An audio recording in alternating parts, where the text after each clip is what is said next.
In this video, I'm going to show you how to wash a quilt for the first time. I'm going to show you how to wash a quilt on a quilt that I actually need to wash. So this is a quilt that I've just made, and if you don't know, I have done a whole series of videos on how to make this quilt, so you want to go back and have a watch of the very first one to catch up with the rest of the series. Should you wash a quilt before using it? It is totally up to you, totally personal preference, because generally what's going to happen is the free motion quilting that you see is kind of flat right now, and then when you wash it, it's going to crinkle up and look really awesome. And also, should you wash a quilt before binding it? If I'm honest, if I was you, I would get the whole quilt completely quilted and then everything's going to shrink together. I think if you were to bind it after washing it, it's kind of weird. Just get the whole quilting process all finished and then you can wash it. So when to wash a quilt? When you have free motion quilted it, the label is on, and the binding is complete. So let me show you how to wash a quilt. I'm going to show you how to wash a quilt in a front loader. So I'm going to wash the quilt on its own. So I'm just going to put it in to the washing machine. Now I use these like little pellet things. They smell so good. I will literally just throw them straight into the washing machine.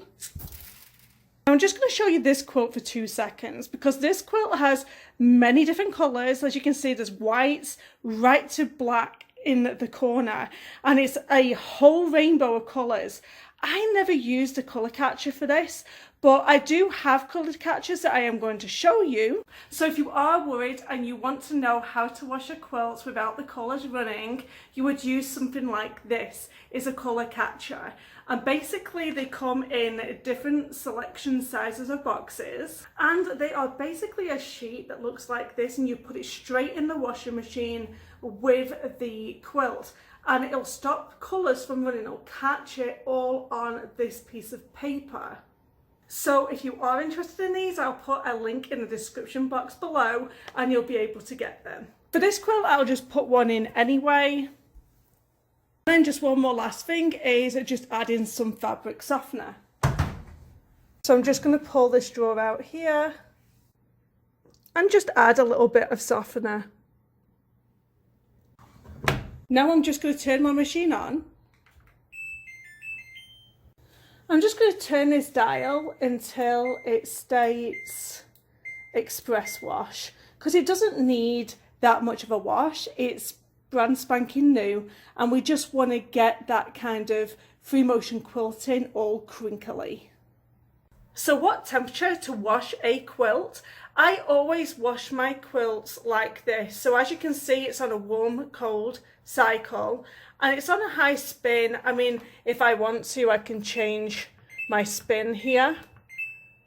I'll just keep it on high. So we are ready to go. I'm just going to press start on this. And we will come back when this cycle is finished. So as you can see, the cycle is complete. So I'm going to take it out of the washing machine.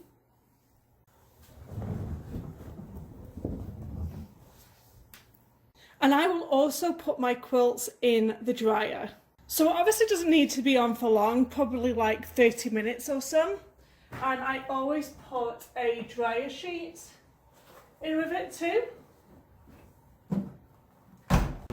and we'll leave it to do its thing.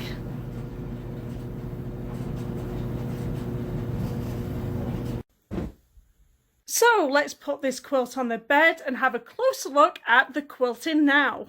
In that comment box down below, I want to know how you wash a quilt. So I'm just going to show you the quilt top first, and then I'll turn it over and show you the back because I'm really blown away by how awesome this actually looks. Yes, I am blowing my own trumpet. So let's have a look at the free motion quilting now. It's puffed up.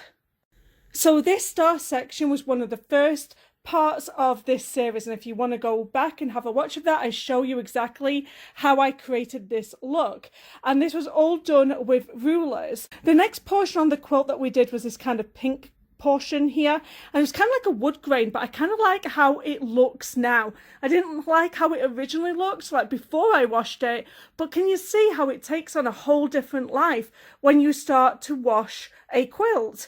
It takes on a different look.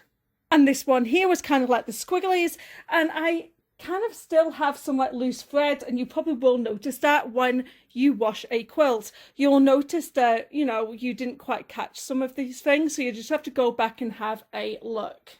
And this here was another portion that we quilted on this quilt. It just looks fabulous. So let me just flip it over and show you what it looks like. Kind of like looks like a negative space quilt.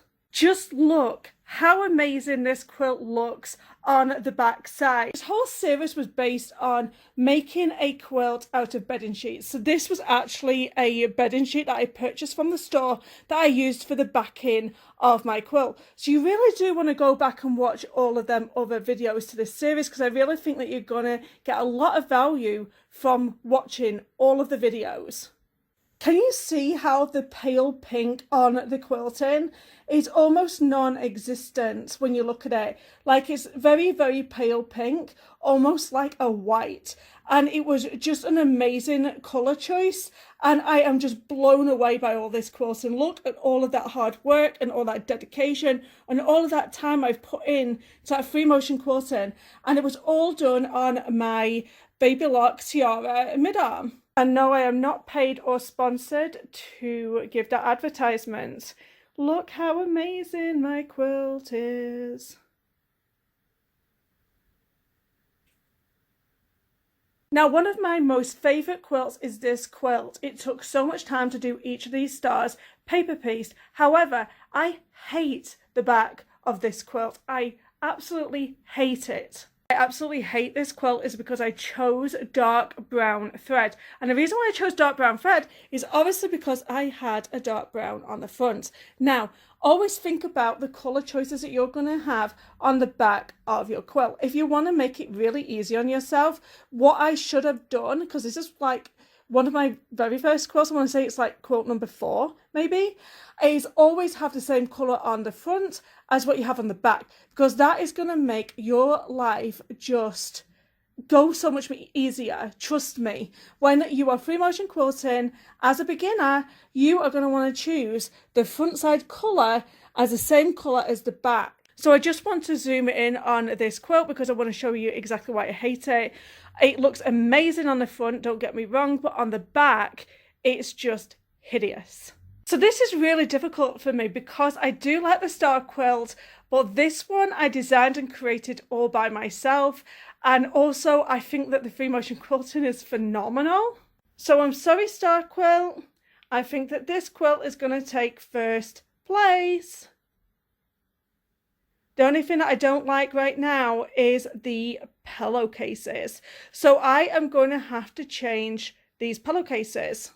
So the furry guy is going to stay, and basically I'm changing this one and this one. So if you want to know how to make a pillowcase to match your quilt, join me in my next video. And don't forget, watch them other videos. You're going to learn so much. Bye guys.